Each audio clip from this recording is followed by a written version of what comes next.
Fellas, welcome back to another episode of Code Trainer. My name is Cole. In this video, let's talk about why I regret selling my personal collection. So far, I've sold 45 cards on eBay trying to sell off my personal collection. And the reason I regret it is because I have left some money on the table. So after doing some more research and getting back into the hobby a little bit, I found out about Dan Ketchmall Collectibles consignment service, and the fact that you could send him 50, up to 50 cards, and be able to send those off to CGC. You don't have to front any money, and he sells them on his Fanatics, and you just get the proceeds up to certain percentages depending on how expensive the card was. And I'm realizing that I've left a lot of money on the table, really, because I was in on these cards for really cheap and sending those off to be graded. Yes, if I got a 9, they would probably be worth less than they were raw, but the chances of them getting a 10 were pretty high. That's why I collected them, because they were really good copies and I wanted to keep them. And so the idea was that I wanted to eventually grade them in the future, but I never had the money to just front for grading, and grading is expensive. And so using that service would have been very, very helpful. And I'm kind of regretting selling those cards because I did leave some money on the table. But I also don't regret selling them because I did need to bring in some revenue so I could use some money from these cards to, start a business, really. And so at the same time, I really don't, because I needed money to just get things started. And it would have taken a while after sending these cards off,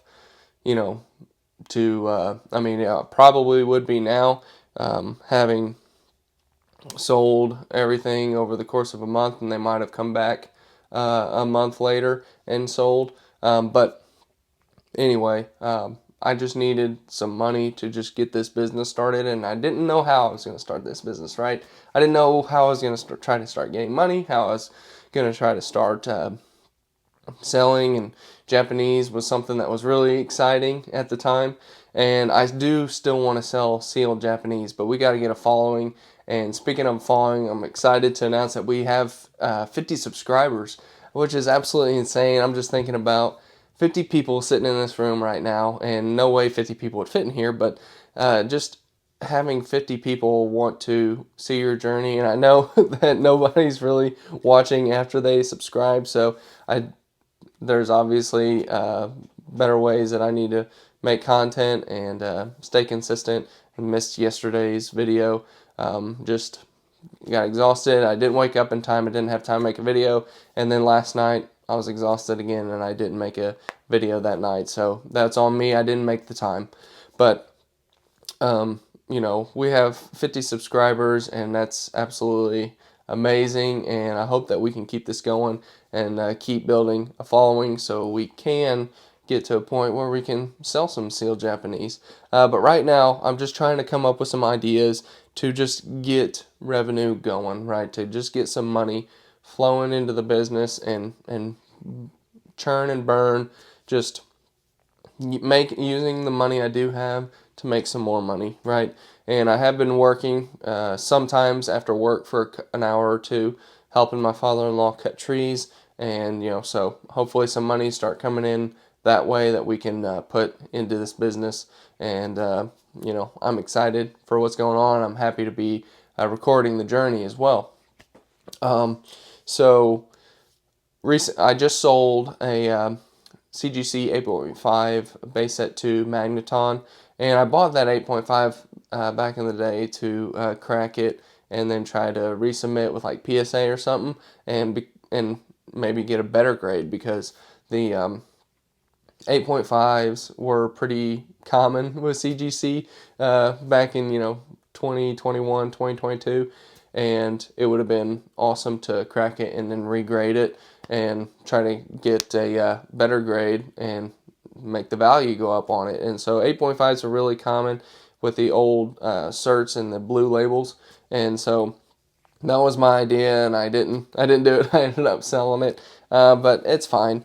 I ended up selling that card for $33, and that now has brought our total almost up to $1,500. We're up to like $14.91, I believe, and so that's awesome that we're continuing to sell and just getting experience selling really again, because it had been a long time since I had sold cards, and so it's good to keep that going. As far as other things that are going on in the business, you know, I just need to keep my head on straight, continue to make videos and put myself out there and just record the journey, right? That's what this is all about. It's at the end of the day, it's not necessarily about the following and the views and all that kind of stuff. I just need to be genuine, getting comfortable on camera. I just need to get videos out there to record my journey, right? And it doesn't matter how good or bad it is in the beginning, just matters that it's out there. And, I'm trying to create opportunities out of this, right? So that's kind of how the journey is going right now. And, we need to get some revenue going as well. We're not getting that much. And so my current idea is sending cards to Dan's consignment to try to make some money there. And his shipping method is really, really simple. He just recently did a video that I commented on and tried to ask a question about how to submit to him, and he said that I could just take the cards that I want to have graded, put them in penny sleeves, and put them in a team bag, up to 50 cards, right? However many you can fit in a team bag, and then put that in a bubble mailer, or actually put cardboard around it first, and then put it in a bubble mailer, put it in a box, and then ship it to him. And that's exactly what he's done, right? He said he's even submitted cards like in these boxes, with card sleeves on them, or penny sleeves. And so, that's that's an easy way to submit. Where you would probably, if you're submitting a PSA and things like that, you put them in card savers, and card savers are not cheap, and those things are just getting cut and thrown away. And so, that's an easy way to get cards to them. And at first, my idea was kind of like, oh, just buy 50 of the same card and submit them to them. It's like, no, that's going to absolutely destroy the value of that card if you just submit 50 of the same card to him. And so what I've been doing right now is I've been looking at cards that are somewhere, when they grade like a CGC 10, they're somewhere around 150 to, just under like $100, right? So then I can kind of hit some of the threshold of getting 85% for my card, and then also I'm getting a cheap enough card that I can buy up to 50, right? And so I'm trying to find some cards that kind of meet that threshold. They're kind of cheap. I'm trying to look for cards that are under $20, and they grade, when they grade at CGC, they grade and get like $100, right? And so like if I can keep that going, after a month or so, I think he said it takes a month, just with his service. I don't know if that's how that works. Like, I know I looked at CGC's submissions, and when they come back, it's supposed to be like 80 business days. And so that's definitely not a month, but it would be cool, like submitting to him if they do come back in a month. That would be a quick turnaround, actually. And so just getting those cards bought and then getting those submitted to him, just so I can kind of get the process going and just learn a little bit, right? I need to, learn if this is even going to work. And I know 50 cards is a lot to front, but if you're buying something for $10, like I have the funds in the business right now to send $500 that way. And the part I don't like about this is obviously I'm taking a chance, so I'm gambling on what the future might hold. But, leaving it up to the grader, I don't really like all that kind of stuff. But like I said earlier in the video, I'm leaving money on the table by not submitting some of these cards to be graded. And so that's kind of been my process and idea of thinking right now, and just trying to maximize what I can get. I know maximizing it would be sending it to PSA, right? But I also need to get money as soon as possible. And this would be a quick, easy way to get a payout, and also to make a little bit of money too, right? I'm not just trying to I'm trying to get money in quick and learn. Right? I've never even submitted to CGC, so this will be interesting, and it'll also be interesting to see sales on Fanatics too, because it's not eBay. There's a whole lot more eyes on eBay than on Fanatics. But whenever I look at the Fanatics sales, it seems like the comps are about the same.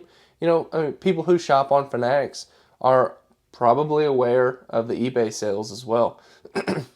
And they are trying to beat the eBay sales. They're trying to go bid under, and that's totally fine. But, you know, with these like $10 cards that I would be trying to grade, whenever they even grade a 9, they are still selling for like $20. So it's like if you bought one for, let's just say you bought one for $10 and you have the $8.50 grading fees, and whenever it grades, it's only getting a 9, so it's only $20, right? So you're already in $18.50, and then 83.33 comes off the top of that, so you are under, but it's not by much. And then you think, oh, we had a 10 hit, and it's like, I could go, I can only get 10 out of the 50 to hit a 10, and boom, like we made profit. And so I think I could probably even do less and break even. And it's like, that's kind of a shot worth taking, right? And even some people are like, oh, it graded like a 7 or 8. Like, still the value of I've only put in $7, $10 for the card. Like, and somebody's like, oh, I'm going to buy this junk slab for $10. It's like, I think everything would probably be okay at that point. It would be a bigger loss, but like it's also just like it's $10, and if we hit, we got multiples out, we made 100, and so that's kind of where my head's been, and really trying to do some deep dive research on the cards that I can find for that. And I'm also wanting them to be a bit more of the popular Pokemon, so cheaper cards, but popular Pokemon. So I'm thinking like, Pikachu, Charizard. I need to do like Umbreon, Rayquaza. I need to just do like all the popular Pokemons and pseudo legendaries and legendaries that I can think of that have just cheap cards out there. And so that's why I needed to do a little bit more research. And so that idea just came into my head to find those kinds of Pokemon. And just because right now I only got like Charizard and Pikachu, and Charizard's really expensive right now. I mean, there are some like cheaper cards for Charizard, and that's awesome too.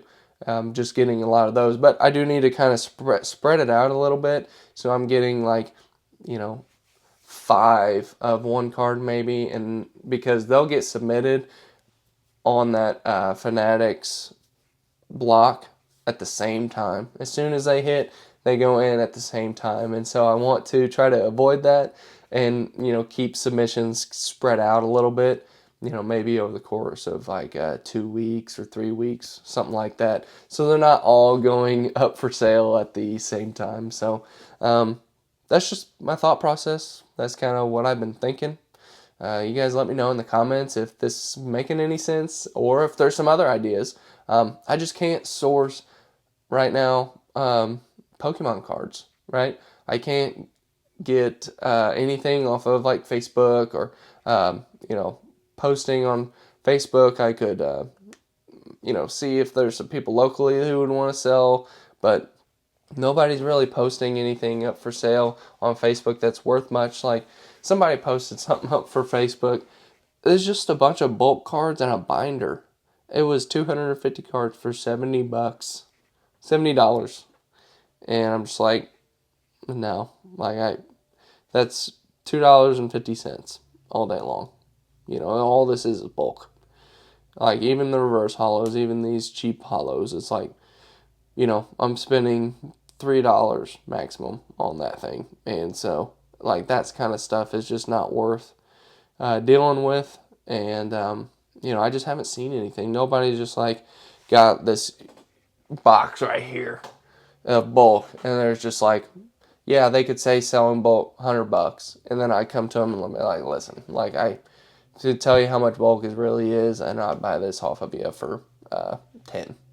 And then, you know, maybe they'd have better understanding. They're like, hey, I got more, that kind of stuff. Like, it'd be good to make that connection as well. But I haven't seen anything like that come up yet. Let me know if I should, like, make a post on my Facebook to try to source some cards. And I also have the business Facebook, so maybe it wouldn't seem like, you know, me or whatever. I don't know how you guys might handle that. If you guys are on Facebook as yourself, or if you're on Facebook through your business. I'm still trying to figure all that out, because the first time that I was on Facebook through my business and reached out, they thought I was a scammer, and turns out I kind of knew who the person was through someone else, and, you know, it just was a little weird. And so, you know, not really putting my business name like out there locally right now, that kind of thing. And so I was like, man, I should have just used my personal Facebook and and tried to do it that way. But, you know, so that's kind of been some of my thoughts of what's actually been going on too. But so that's really all I got. I'm kind of just rambling right now, just trying to come up with some ideas and things to talk about. But that's what's going on in the business right now. Trying to figure out how to get a reseller's license has been interesting, because I thought I just needed my EIN because I got the LLC set up, but I need my TIN. I don't know. And I also don't know how and when to, like, give that. Like, do I just submit it to eBay and then I don't get charged sales tax anymore? I don't know. We're going to figure all that out. We're going to do some more research on it and see what we need to do with it. If there's a place that you, like, submit this form, I probably need to submit it with the state I live in, of course, first. So trying to kind of get that kind of stuff taken care of before we start purchasing, so we're not leaving money on the table, if that makes sense. And so also trying to get a bank account opened up, and went over to the bank yesterday and they were closed in the office. It was just like, man, I just keep coming up on an obstacle that just delays things. And so, you know, that's just another thing. But we're in it for the long haul. And then I'm enjoying this right now. And so hopefully I can keep enjoying it and keep putting videos out there. You know, we'll get the bank account set up. We'll get our reseller's license as well, and we'll start buying stuff, and that's going to be some more exciting content, just showing you guys what I'm buying and what I'm doing with it, and the plans for the future. So if you liked this video, please like and subscribe, and leave a comment down below if you can relate to some of the things that I've talked about in this video, some of the struggles and just ways that you've been trying to create some revenue, and if you regret selling off your collection to start a Pokemon business. Let me know in the comments down below, and knock yourself out watching this next video.